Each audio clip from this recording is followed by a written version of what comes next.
Hey, and I think we're live. Hey, everybody. So, this is the second episode of a continuing podcast that we're going to be using to address viewer comments and questions that we get on the Juan Bagnell YouTube channel, Some Gadget Guy, fielding over 150, 200 comments a day. And writing out all those responses is becoming a part-time job, just trying to keep up with all the amazing chatter, all of the amazing discussions that you guys are coming up with for my YouTube channel. And I can't thank you enough for all the participation. But this is also another way for me to create videos that hopefully address some of the topics that are really hot each week that we go through. So whenever I'm able to on Fridays or maybe late Thursday nights, we'll be trying to talk to you guys directly. Just a little bit of housekeeping before we get into all of the viewer comments. I want to also remind you guys that coming up in August, the first week of August, we're going to be doing a huge slate of contests, giveaways.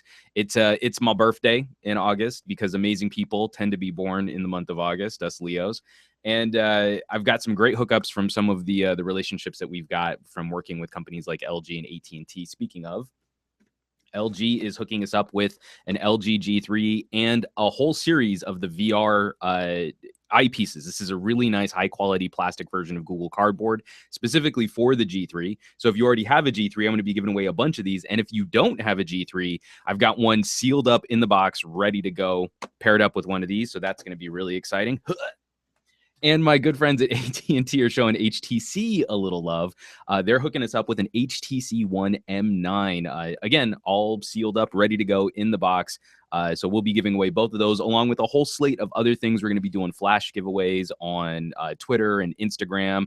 I might even hook up something on Facebook, even though I don't really use the Facebooks that much anymore these days. I don't know. It could happen. We could do some fun stuff with that. But we've got a whole ton of stuff that part of it's just been accruing from reviewing it over the last year, but it's going to be making its way out to you guys. So definitely be on the lookout for that. But if you've been watching these little hangouts and podcasts and stuff, you guys get to hear about this stuff first. So this is a huge thank you to all the fans, all the people supporting my channel. I can't continue producing on this channel if you guys aren't supporting it by sharing it on your favorite social sites like Reddit and Twitter and Facebook and Google Plus, or not to beg for monies, but we do have things like had a number of people that have been very generous on the fan funding links that I build in, and then also all of the Amazon links.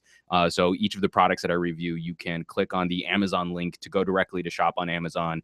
And that's no extra charge to you, but it helps with ad sales and it helps with supporting this channel, making sure that we can keep the lights on here at Some Gadget Guy. So thank you, thank you, thank you. And this whole series is going to be sort of a continued thank you for all the people that are participating with the site. Just some fun stuff to jump into right away. We've got today's holidays. Today is Teddy Bear Picnic Day. So if you were interested in having a picnic with teddy bears, today would be the day to do it. Today is also Pina Colada Day.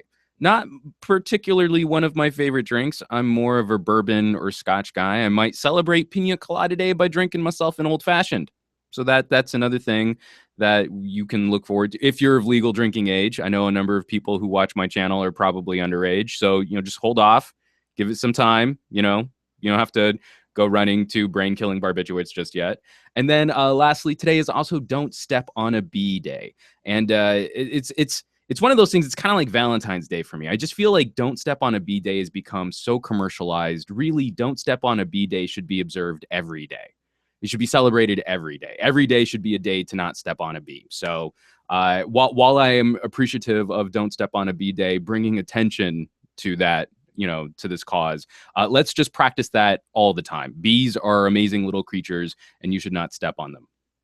And just from this last week of cool stuff, especially as we're getting a ton of news out of Comic-Con, I'm probably going to be dealing with that more on the weekly with Enabong on Board at Work and BW1 with Warren. We'll talk about more of the pop culture week as it went through. But there are a couple things that I'm really hip to right now. One of them, I'm super addicted to Marvel Future Fight, and I finally leveled up my Iron Man to level 41. So I finally broke into that 5-star. It's taken me a little while to get there, but I'm happy to be here. Also, Knights of Cydonia dropped this week, and I'm only about halfway through, so no spoilers in my comments, please. But I am friggin' digging Knights of Cydonia. It's just a crazy off the kilt off the hilt. I have no idea what I'm trying to say there, but it's sort of an anime take on an alien monster, Battlestar Galactica, Last of Humanity kind of vibe. It's sort of like a Attack on Titan in space. You know, it's just really cool stuff. Been digging it a lot. I'm probably going to finish that up over the weekend. And lastly, I wanted to address some of the nerd rage about Marissa Tomei being cast as Aunt May in the upcoming Spider-Man flick. I'm going to actually switch over to a screen share here because this is something that's really been bothering me about the way that we're talking about actors and actresses for specific roles. So this is Marissa Tomei. She is probably one of the best actors of her generation, and I purposely picked this photo to showcase because the modern incarnation of May Parker is actually a much younger and more dynamic individual. We have to remember she is Aunt May, not ancient withered grandmother May. She is the sister to a person who, if she were alive, would have a teenager in high school. You know, this is inappropriate casting. Marissa Tomei is 50. You know, she is the right age to be the sister of someone who had a kid in high school. And this is another thing that kind of bothers me about the way that we sort of pigeonhole women, or she's too sexy to play Aunt May. If you've seen any of her recent work, especially like in The Wrestler, you know, she's just such a wonderful actress. And May Parker is such a dynamic character, such a powerful character, because she's first of all, she's raising her sister's kid. So she's had to deal with the loss of her sister and raising a teenager that is not hers. And throughout this series, she's going to have to then deal with the death of her husband. That's a wonderfully dynamic and powerful and moving character story arc to handle. And if you're going to give it to an actress, you want to give it to an actress with chops like Marissa Tomei. So I think this is brilliant casting. I think she's going to crush it. And all those people that are out there whinging about whether or not she's too old or not old enough or whatever, this is where we should be heading with female characters in the Marvel universe, so as May Parker doesn't become just another damsel in distress. We're so far removed from that classic age of Spider-Man comics where, oh, May Parker, oh, Peter, I'm just so old, I can't get my medications. Can you go get my medications while you fight Doc Ock? She is brought into a world of extraordinary circumstances, and you need a woman, you need an actress who can pull that off. She's going to be on point. And that's enough about me talking about pop culture nonsense. And definitely tune into the weekly. We should be back tomorrow morning. I haven't gotten a rundown on what the next episode is going to be about, but you know, it should be fun. Check out the Board at Work channel. I'm sure he'll have all kinds of fun info on what we're going to be doing there. I'm going to make sure that I've got my questions up before I jump in. So this is the thing that I missed last week, is that I didn't have the Q&A visible, and a bunch of you guys left comments and questions on last week's episode, and I was not able to comment or participate on that because I am a dunderhead. I don't think that's an actual saying either, but can we make that happen too? Dunderhead. This is like the worst dead video right now. Oh, come on. So Google Hangouts is being a little punk, and I don't think I can pull this up. That sucks. So anyway, we're going to jump in. So we got a couple comments on last week's broadcast. I'm going to switch over into screen sharing for just a second so we can read along. That's not just my voice. So Deep Purple Fan, you are great at talking with your viewers. Thank you very much. Great job. Keep it up. My recommendation for the new name is Tech Time with Some Gadget Guy. Again, great job. Deep Purple Fan, thank you so much for the suggestion on the name of the show, but I needed something that wouldn't take up more than half of a YouTube description link. So what I decided on is the hashtag SGGQA. And so from here on out, you've got questions. You want to see them featured in the show. You want me to be able to see comments as we're going through the show, you can tweet me, you can Google Q&A me, you can drop comments, but from here on out, it's going to be pound SGG QA. And then I'll probably put a number after the end of that. But we also had another comment. This is awesome vid and true on all fronts. I have a question though, or I guess maybe a topic suggestion. Where do you see Android as a whole OS going? I know the material design is here and it's staying and so forth, but how do you see how Android can further involve further being innovation to the UI further bring innovation to the UI and advances as, for example, performance in OpenGL. Honestly, I'm not a big fan of the icon pack of stock Android. Material design is nice. I just think the colors and color variation reminds me too much of a Crayola box. That comes courtesy of Quick Dawn 26. That is a badass YouTube account name. So that's a super broad question. I'm going to answer this as quickly as I can. Whatever Android looks like, as long as we can skin it, as long as we can theme it, then I think it doesn't really matter. I mean, look at, for example, the Galaxy S6. Recently, for the whole theming side of the Galaxy S6, they just came out with a material design theme, and it's one of the most downloaded themes in the history of downloading themes for Android stuff. We can take a look at what HTC's been doing with their theming community, and I've themed both of my M8 and my M7. Just to kind of clean up what I want is a flatter, more modern look. I'm kind of on board too. I don't necessarily love the direction Google went moving from Android 4 to Android 5. I think we focused on a lot of pretty stuff, and I think that broke things like RAM management and multitasking performance, and I just want us to get back to there. And then I think we can have another TikTok, performance, pretty stuff, performance, pretty stuff. Right now, we kind of need to clean up performance, and that's as we get more Android 5.1 updates out into the ecosystem. As for the more technical stuff like OpenGL performance, moving forward with that as a platform, I would really hope to see a more concerted effort from Google in tying together Android and Chromebook, the Chrome OS. Really, one of my biggest complaints on Android is the fact that I can do a lot from a proper web browser that I still kind of can't do as easily from a smartphone, even with the proliferation of apps. There are just times where, it makes more sense to sit down in front of a proper full web browser and work from there. And then there are going to be plenty of times where it makes more sense just kind of fire up an app quickly, get through something, and then put my phone back down. And I'm really kind of shocked that in light of where Windows 10 is going, that Google hasn't made a bigger effort in bringing those two ecosystems closer together.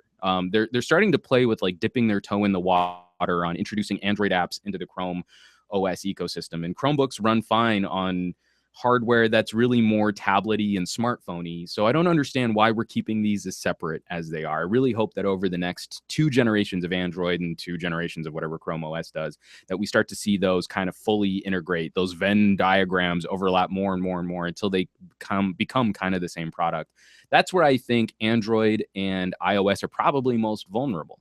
Every time I pick up a Windows 8 tablet, like a full tablet, not one of those older RT tablets, it doesn't make sense for me why I would own some sort of ARM-based tablet when a lot of these Atom-powered processor tablets give me a full operating system environment to work from if I want it, and then can scale down into just fun little appy things when I just want to play around with stuff. And I kind of think Google, that's probably where they're most vulnerable. They still need hardware, other companies' hardware. They still need Apple and Microsoft for a lot of their services.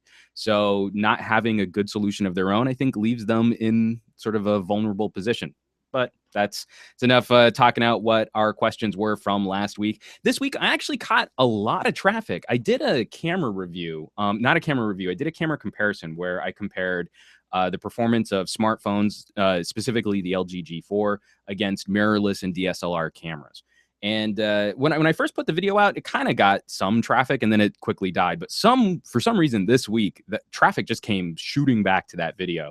And I wasn't able to find any metrics on like someone sharing it or anything like that. So if you were out there posting it on Reddit or something like that, thank you very much. And it brought a lot of interesting discussion to the table. But again, it sort of became a corner piece conversation for people who didn't want to have their preconceptions challenged, who didn't want their sort of dogmatic ideas on a product to be confronted with evidence. And that was really the whole point, is with all of the marketing talk out there and all of the discussion on like, well, phones have completely replaced point and shoot cameras and they're just as good as DSLRs. And that's obviously not true. And it's obviously not true for a number of reasons that we can clearly demonstrate by just comparing photos back and forth. So the whole premise of that video is I take pictures from both the G4 and the and for me it was the NX30. It's that NX30 right there. What I have set up. As soon as I'm done with this, I'm going to be shooting a few more videos over on the table back there, and trying to have an open discourse. Things like Aperture. So the G4 has an f1.8 aperture, and we're acting like that's a humongous deal. But because of the smaller image sensor, that f1.8 aperture is actually very close in performance to an f10 on the mirrorless camera. Those are the kinds of comparisons, so it's not apples to apples. F1.8 on a tiny phone sensor is not the same as f1.8 on a mirrorless camera. And then that also brings us into a conversation on depth of field. But I got sort of a spiky comment from Mr. Dokamoto. Here, I'm going to go back into screen share real quick. DSLR is clearly winner only on depth of field and low light. No edit to denoise the raw from the LG G4. So I wanted to address this specifically. You actually had a couple comments back and forth with Mr. Dokamoto, and he was under the impression that I was sharing JPEGs from the G4 and RAW files from the mirrorless camera, or vice versa. He was kind of confused on that when I was really trying to compare both. So if it was a RAW photo, I was showing a RAW photo against a RAW photo. If it was a JPEG, I was showing a JPEG against a JPEG. And he was sort of a little frustrated with that, and for some reason thought it wasn't fair to the G4 to show a raw photo in low light, which is very noisy on a phone camera. There's just not a lot of surface area to soak up light, and you have to work that ISO really hard to make up for that smaller image sensor size. That I should have used some sort of filtering. And for me, the whole point of showing raw against raw is just that. It's the exact raw image pulled directly off the camera sensor. There's no futzing with it. There's no manipulation. So if I do a denoise filter, or I try and remove noise on the G4, I should try and do the same thing to the mirrorless and show apples to apples, a direct one-to-one comparison as closely as I can, given the differences in the hardware. So that's one of the things I also wanted to address. And then the other thing I wanted to talk about is the fact that we're sort of writing off major components about what makes photography interesting. If we're sort of throwing our hands up and just going, oh, whatever, depth of field, then we're missing out on exactly what makes photography and video interesting. What makes a photo more photographic, or what makes video more cinematic, are those qualities, like depth of field. They're fantastically important to the discussion of creating an interesting image or creating something that's artistic. We care about those things, and whether or not we're acknowledging it, oh, well, that's a shallower depth of field and that means it's more better and I'm enjoying it more. We are often unconsciously responding to bolder or more dramatic images. But what we feel when we look at those images is heavily influenced by their creation. That's a really roundabout way of saying this is the same test that I give out every single time I talk about depth of field, and it harkens back to Christopher Nolan's The Dark Knight, where the second Batman film with the Joker was the first time we started seeing action sequences shot natively in IMAX. That's 70 millimeter photography. That's twice the diagonal of our standard 35 millimeter photography. So why would he do that? In the past, IMAX has only been used for things like nature documentaries. You want that giant IMAX experience. You want to feel like you're flying with birds. These short little video clips, or short little film clips. It's still actual film. And so we take a look at that. The bank heist at the very beginning has a texture or a feel or a boldness to the style of video, which is far and away more interesting than when we go into the dialogue sequences later in the film, which are just shot in 35 millimeter photography. Even when viewed on an HD TV, the HD TV will open up to expand to the full scope of the TV, and then will narrow and letterbox when we're back into 35 millimeter photography. You're still getting a bolder representation of that film, even when you're watching it on a smaller screen like your TV. That is all down to the size of what is capturing your image. That is a huge component of what makes a photo interesting. So just to write it, oh, it's whatever, it's just the better depth of field, everything else is the same. Well, you've completely missed the point on why we compare these things as a technical art, as artistic discussion, which is aided by a technical education. So that's why I try to produce the videos the way I do, so that we can have a more consistent discussion on a very subjective topic. So through all my camera reviews, I will review every single smartphone camera exactly the same way. I don't care if it's a $200 camera, a $200 smartphone or an $800 smartphone. I think they all deserve the same amount of attention and the same styles of video tests and comparisons. So especially as you're going through, if you compare my Alcatel Idol 3 smartphone camera review, it's produced with the same amount of attention, the same setups, largely the same locations and same lighting conditions as I did with my LG G4 and Galaxy S6 camera reviews. I don't feel that it's fair to Alcatel if I somehow skimp out on that. So same thing. If I'm going to compare an LG G4 to a mirrorless camera or DSLR, I'm going to try and keep that as even and as consistent as possible. Whew, that was a lot of talking. So I also got another comment that I just wanted to read out real quick, because I think this sort of goes in the feeling of what it is that I'm trying to address here with trying to compare very different pieces of equipment. Last few days, I've been walking around with very basic DSLR and G4 shooting at stuff.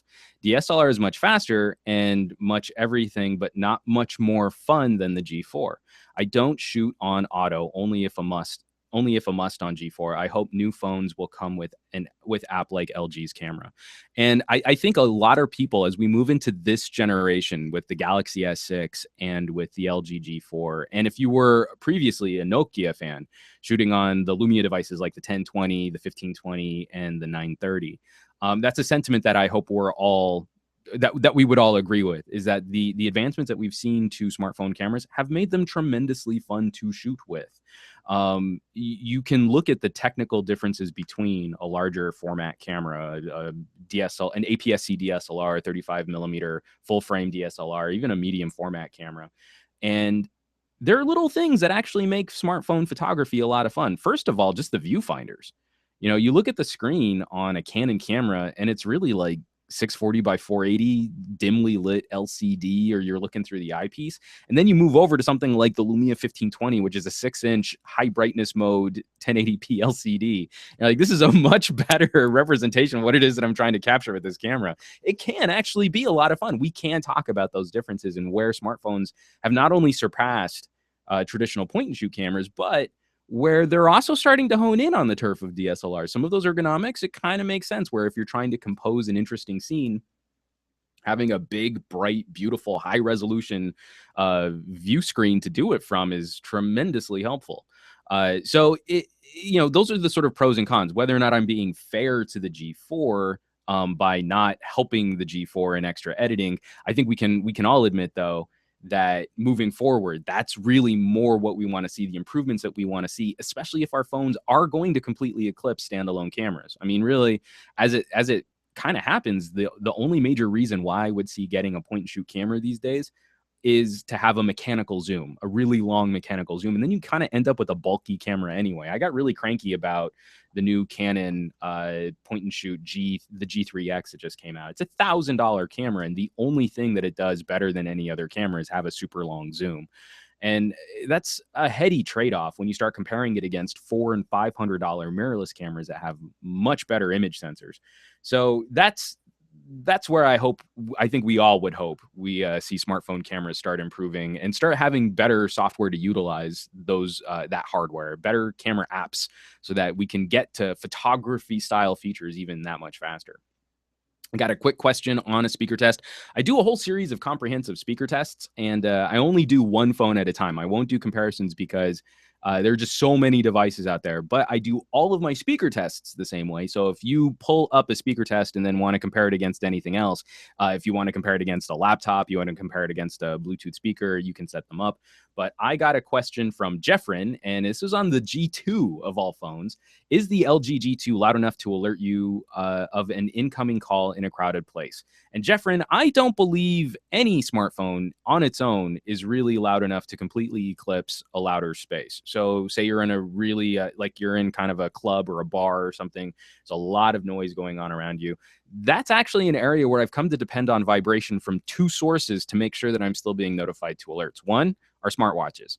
A subtle, discrete pulse to my wrist, what happens on your arm and close to your hand is actually more sensitive than what happens on your thigh.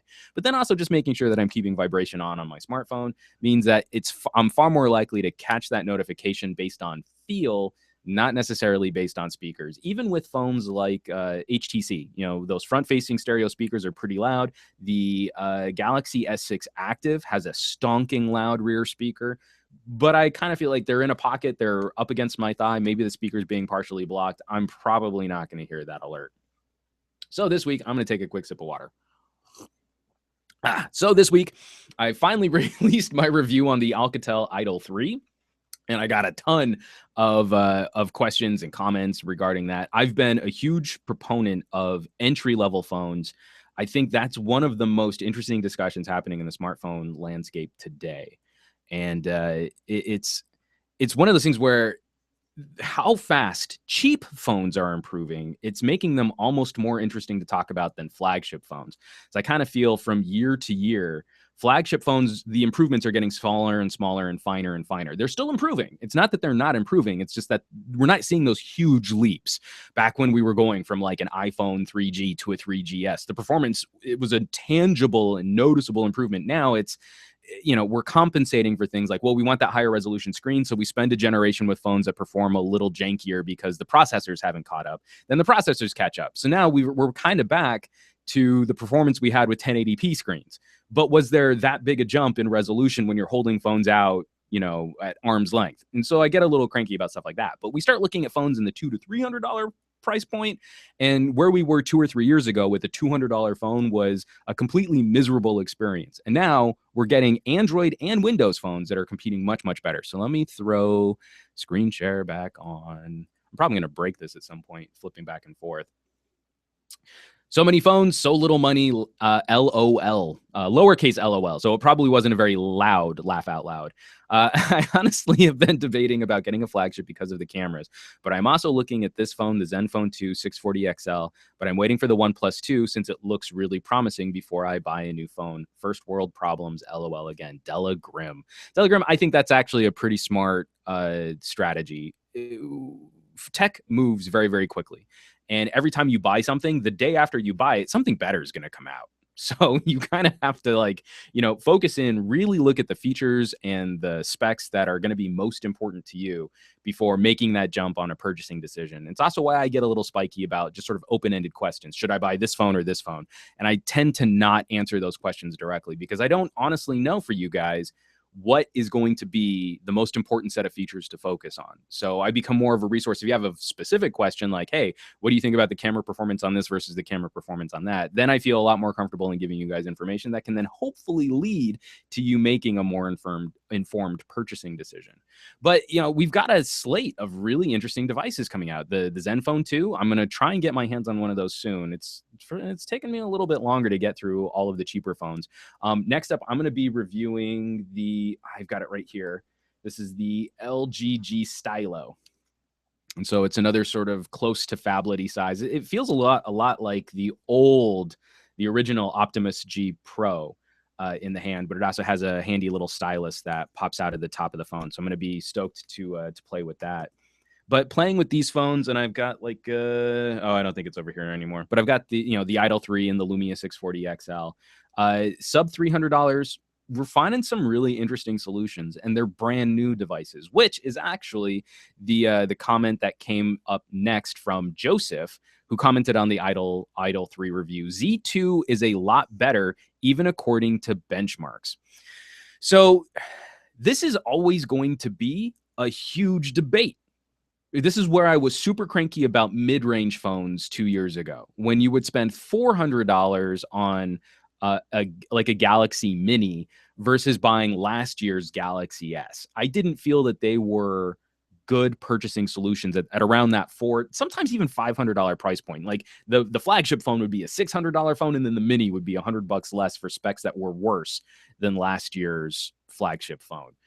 I kind of feel we're starting to round the bend on that, where a phone from 2 years ago, a flagship phone from 2 years ago. So say I pick up an HTC One M7, it's competing handily against phones that are coming out now in that $250 to $300 price range, but it's not a clear winner. There's a little more cachet in having the flagship phone. It's obvious it's often going to look better than a number of the entry level phones, be a bit more stylish. I think the M7 is a more attractive phone than the Idol 3, but the Idol 3 has features that the M7 can't compete with, like a nicer camera and upgradable storage. And so it's tricky kind of bouncing those back and forth because we really want to look at price, and then we also want to look at things like support. Whether or not a $250 phone gets more updates than a 2-year-old phone is a heady topic to discuss because we can't know the answer to that until we've had the phone for a while. And so then some of them, I really want to believe Asus is going to be on top of support. I really hope that they are delivering software and updates and bug fixes and patches and new value adds, like new features. But I know that's also going to be really difficult for them to do at that 300-ish price point. There's just not a lot of margin to keep engineering and software development teams working when you're making just pennies above the margin of building out those devices. So, that's dicey. I think people need to sit down and answer for themselves. Do I really care about this benchmark, or do I really care about this camera performance? And then come back and say, well, what's really going to be better for me to spend $300 on something? But again, I think it's just super cool that we're finally getting some inexpensive unlocked options, especially here in the United States, because everyone sort of warps their brain on contracts or no contract pricing, stuff like, 0 down and you walk out the door with a flagship phone, but you're spending $30 or $40 more a month on your smartphone bill. Sure, it felt good to leave spending 0, but if you didn't need all of the horsepower of a Galaxy S6 and you could have been fine with something like an Alcatel Idol 3, then your monthly bill would be $30 a month cheaper. Is that worth it? I can't answer that for you, but I think it's an interesting discussion to have. And I hope more people start clicking on what these things actually cost us and how we might be able to find better deals, making more focused purchasing decisions, as opposed to saying, well, everyone buys Samsung or everyone buys iPhone, so I should get one too. Meh. But following in that discussion, I got a tweet from Josh the Phone Guy. Do you think Asus should make another budget phone next year? I think they should. The Zenfone 2 was just a huge success, and I completely agree. I want to see more competition at this $300 and below price point. I'm always going to be a fan of more competition, and Asus has such an interesting track record of building out really high-quality Windows products. They were the premier Android tablet solution for a while. And it's interesting watching as these companies start to figure out where they can fit into other markets. Because I think the smartphone landscape is due for a good shakeup. The Samsung versus Apple fight gets dull. And so having more companies in there to kind of crack into different holes where those two market leaders aren't fulfilling certain customer needs is always going to be a more exciting conversation. So I got an email from Michael. And let me go back into screen share. This one's a little bit longer. And so I recently became the owner of 2, in my opinion, great phones. I currently have and use a Note 4, and it's my daily driver, but I was just given an HTC One M7, and I'd like to use this as a travel backup phone. Since you have, I'm assuming, anywhere from 32 to 84 different phones you're always using between testing, what's the best way to keep things straight and synced up and easy breezy, beautiful cover girl? Different lines and multiple SIMs. So, Michael, there are a couple different solutions for how you might be able to do that. If you can afford multiple phone lines, or like maybe you want to do some sort of like AT&T share plan, and you can pop in, it's just an extra $10 a month for an extra line or something like that. If you can afford to do that, that's really helpful. For me, the only way I make it through reviewing these phones is through Google Voice. And it's such a bummer whenever I want to spend some time with a Windows phone, because Google has done a tremendously good job of throwing a big old bucket of cold water on any developers out there who want to offer us a third-party solution for a Google Voice app. Really, really super frustrating. But that's, so I have one, global number, and then it can ring whatever review device that I'm on. Sometimes I get review devices that have SIMs in, sometimes I don't, but I keep 2-3 active lines on my own. So I'll pop SIM cards out and move them around, but it's such a pain to try and coordinate with family and friends, like, oh, well, this week I'm on a 323 and next week I'll be on an 818. That can't happen. I need one point of contact, but I also don't always want to have 3 or 4 different phones on me if I'm trying to get through reviews on a couple devices all at the same time. So that's one solution. The other solution is maybe just stick with one SIM and then just pop the SIM in whatever phone you're going to use, but keep both of them on Wi-Fi. So that as you get things like app updates or OTAs, you've got operating system updates, you can still get that kind of info coming in and you can still keep up with it. Or maybe you just turn it on daily to make sure that you're getting everything kind of updated and keeping it straight. And that might be a more cost-effective solution. So you only have the one SIM card, you can just swap it back and forth between those devices. But whenever you're at home, those devices can be updating on Wi-Fi. I'd be interested to hear, especially if any of my viewers out there are using multiple devices in a way where they've had to come up with specific patterns of behavior or specific tools that they use to make sure information is being updated across all of their devices. So definitely drop some comments below if you're dealing with some situation like that. I'd be really curious to know what you guys are working on. And I've gotten a couple comments. I just want to pull this back up here. And of course, Google's being a butt. Dang it. All right. I'm going to figure out how I can better integrate some of this Q&A stuff. So next up, I also last week, let me move these out of the way. I've got all these prizes on this table here. They're just all in the way. God, I hope I'll be able to give all this stuff away to people that watch on this channel. So also last week, in addition to the Alcatel review, we also finally got our review out on KumbaCam. I actually have the batteries charging right now, so I can't fire it up, but it's this really cool three-axis stabilizer Steadicam rig for smartphones and stuff. I got a lot of spiky comments sharing some of the footage from it about how it's too expensive and I would buy one if it were worth $50. And it kind of gets on me. I think the discussion of worth is super toxic to how we talk about gadgets. We try and boil everything down to a buy or a don't buy, a yes or a no. And so you get a whole bunch of tech bloggers that like to bandwagon on, well, I would buy it if it were worth it. If it were worth it for the monies. Like there's somehow better in tune with the differing market segments that might appreciate a product like that. But it's just sort of an echo chamber of negative sentiment. So I got a comment from Chris on my KumbaCam review that I wanted to pull up here too. Effing exactly. People keep pulling down the worth of something based on their ability to reach or comprehend the price tag. It's so annoying. Oh yeah, BMW, Audi, Benz is comfortable, fast, fun, luxurious, and well built. But since my money ranges from a Jazz to a Corolla, they're overpriced. And where's the logic in this? And I kind of feel there are a couple things happening here which sort of get in the way of our ability to have a grown-up discussion on who a product might be for.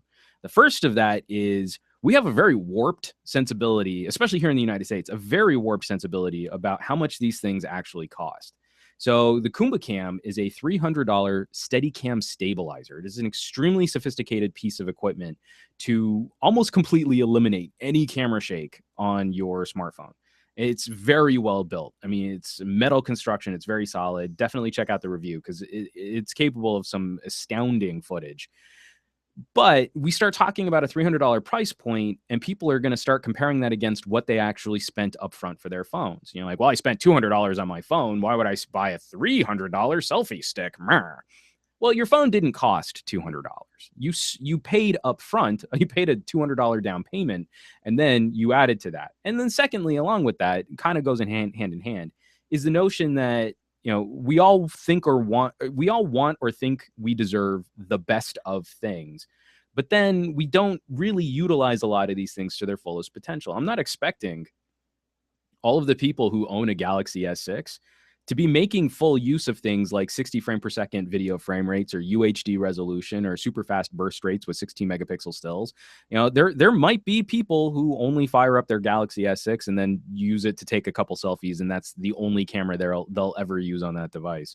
Or, they just want to take a kind of a casual snapshotty pic of family and friends. There's no artistic composition. They're barely trying to compose the shot. They just sort of point the camera in some general direction, full auto, hit the shutter button, walk away, and then go, oh, my photos are just sort of average. So we can acknowledge that those people probably aren't in the market for a $300 Steadicam for a smartphone. That's fine. So why then do we flip to the outside where people who should know better are looking at these products and, really kind of taking a second to understand this is a really sophisticated piece of gear, but then going, oh, but really it should only be $50. Like that doesn't make any sense, especially when we're comparing it against all of the other solutions in this market where there is no comparable piece of equipment that comes anywhere near that price point. So I think the second or the third thing that goes along with that is a sense of confirmation bias. You go in with a preconceived idea. You go in thinking, well, it's too expensive, obviously. And so that's going to taint or color your whole review, as opposed to saying, who is this product for? You're sort of reviewing what the product isn't. The product isn't a cheap piece of selfie stick. The product is a sophisticated professional piece of gear. But you had this idea in your brain before you went out to review it. So now that's going to be the main commentary. And I think we see that a lot, as I think that helps build audiences. The Verge is a perfect example of a company that actually embraces their confirmation bias because they make they get more traffic, not by being fair, but by coloring a discussion so that fans of what they're talking about go and embrace it. And then people who disagree with them are going to brigade. So they get tons of traffic and tons of comments from outrage traffic because they're writing obviously biased or obviously stanced editorial.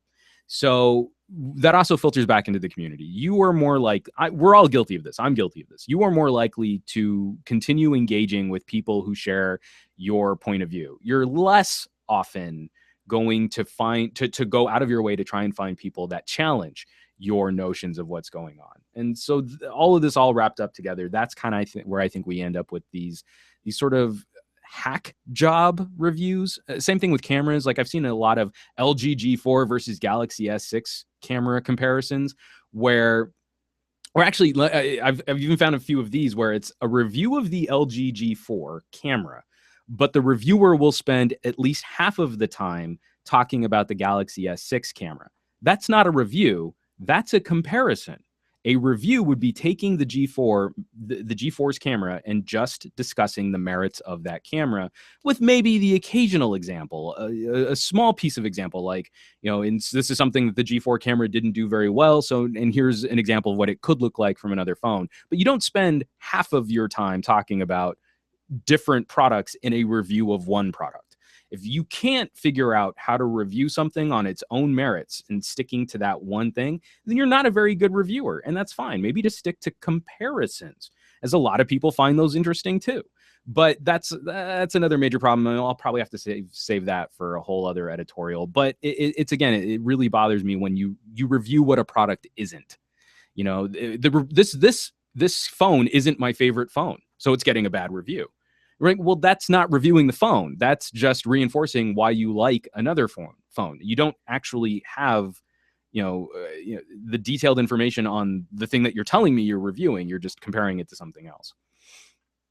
Okay, so this is a comment from Ramses. I did a review on a couple of Samsung lenses for the NX mount, and let's see. So this is on the 45 millimeter prime. Hey Juan, amazing video I saw a couple days ago. Returned to write this comment. I just got an NX 3000 to start studying photography and video. And I was looking to know if it was worth to buy a Samsung lens or the K mount they sell at their online store to adapt other lenses. But your review showed me that the 16 millimeter, at least, I need to have in my bag. Thanks for that. I'm waiting for the 2D, 3D lens review. Cheers. It might be a little while for Samsung makes a 45 millimeter prime. And this is a beautiful piece of just wide open glass, f1.8. And it's a great, like, sort of head and shoulders portraiture lens too. They make almost exactly the same lens. I've got it over in my bookcase. I can't reach it. With the 3D filter on it. Now, I am not the world's best video editor, so I have some 3D footage, and I actually don't have a good idea on what YouTube is currently doing to implement that. So I'm still playing around with it, and I'm hoping that some of these recent updates for Google Cardboard are going to make it easier for me to share that footage. I will eventually get to the 3D lens. as it comes to the actual question, I think you're spot on, Ramses. This little 16 millimeter pancake prime is a beautiful little fun lens. It's a wide field of view. It's an f2.4 aperture, so it's pretty good in low light conditions. No optical image stabilization, but most primes don't have that anyway. And I think it's another sub $300 lens. So if you're already investing in a camera body, having a few lenses from that system makes sense. Now, as for getting an adapter for K-mount, that's a tricky question because you want to be careful in overly investing in, if you think that you might be switching camera systems, you want to be careful in overly investing in glass. And it might be more worth it to rent a couple lenses first to really get a feel for, is this what I want to stay with? Is this the camera body I want to stay with? Is this the system? Am I able to learn what I need to learn off of this hardware? Or do you need to maybe move over to Nikon or Canon or Sony with a more established portfolio of gear? I would also say maybe check out companies like Rokinon. They make some manual focus lenses. Like they make a pretty decent 85 again, no autofocus. It just bolts right into the front of the Samsung camera mount, the NX camera mount. But you will learn a lot by pushing yourself to use some of those manual systems. Every time I've ever gone from zoom lenses back to primes, it was sort of a wonderful feeling. Like that's sort of home for me. I don't like to zoom. I want shallower depth of field. I want prettier bokeh. I want better low light performance. And that's kind of what keeps me back on like a good 45 millimeter, 50 millimeter prime. Most of the days that I leave with a camera, it's that lens on the front of my camera. So happy hunting, Ramses, because that's kind of fun to play around with some of that stuff. So, folks, I think that's plenty of comments to discuss on this video. That was a lot of talking, man. That was a pretty fast. Let me see. We got a couple. Here we go. Google is finally letting me just pull up the video. Wow. Okay. Kusarada Railgun level 6. This is a person that has been a contributor on my channel for a really long time, and I tremendously apologize because I've never figured out how to pronounce this, but Railgun level 6, I know what you mean with cheap phones. I'm always getting them because they're really good and usable as a main phone. I'm trying to start a series on cheap prepaid phones and their performance. Absolutely do it. I think it's a topic that needs more focus and attention. And then he says, I have the same this is for Michael. So Michael, this is from Railgun. I have the same multi-device setup. I use Google Voice as my phone line. I think that's a pretty smart play. Not that safe working on getting a track phone to connect to it for phone calls and text. I love how I can move between iOS and Android with no problems. For mobile service, I use AT&T Velocity.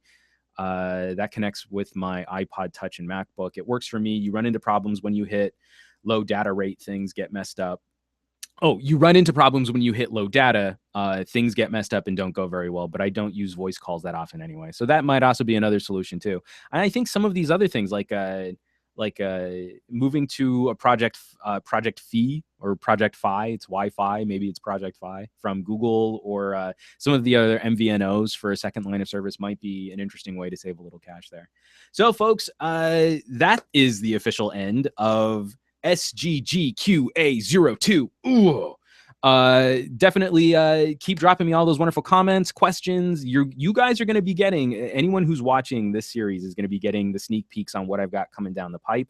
I'm going to be having, like I said, I've got the G Stylo queued up. I already shot video from the camera. So the camera review for the G Stylo should be out either over the weekend or early next week.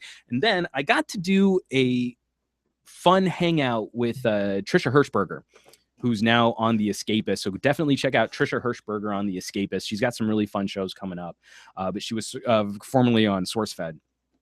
And we did a sit down where we talked about headphones and headsets, specifically gaming gear, and what we can kind of get out of them in terms of the audio quality for listening to things and then the microphone quality for recording. And that should be out probably the end of the month. We shot tons of footage. We had a chat that probably lasted almost 3 hours. So however she's going to edit that, I do not envy her. But her friends at Creative hooked me up with the Sound Blaster Evo ZXR headset. So I'm going to be taking a look at this, wrapping up a review on that hopefully next week. And then I know I've been teasing this for a while, But for you iPhone folks out there, I'm finally, I don't keep a current iPhone. Right now, I think the only iPhone I review off of is an iPhone 5C, which isn't really a fair representation of where the iPhone is right now.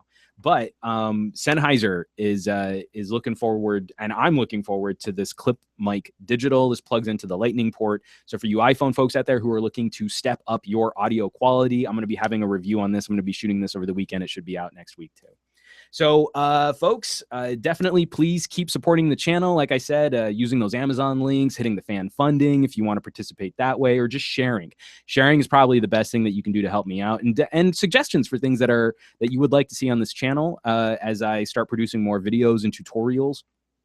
I'm always on the lookout for new ideas on how I can better produce content for you guys. And lastly, yet again, August, baby, my birthday. You guys are getting the presents, and some of those presents are going to be some pretty cool phones and VR headsets and other cool cases and photography gear. So definitely check on back for that. Kind of help share this around, hashtag SGGQA, just to make sure that other people can find this channel, find this content, and we'll all get better videos out of it. So folks, thanks so much for watching. Be sure to hit subscribe for more rambling vlogs and hangouts like these. And I wouldn't be able to produce this without your support. So hit that thumbs up button, and I will catch you all on the next video.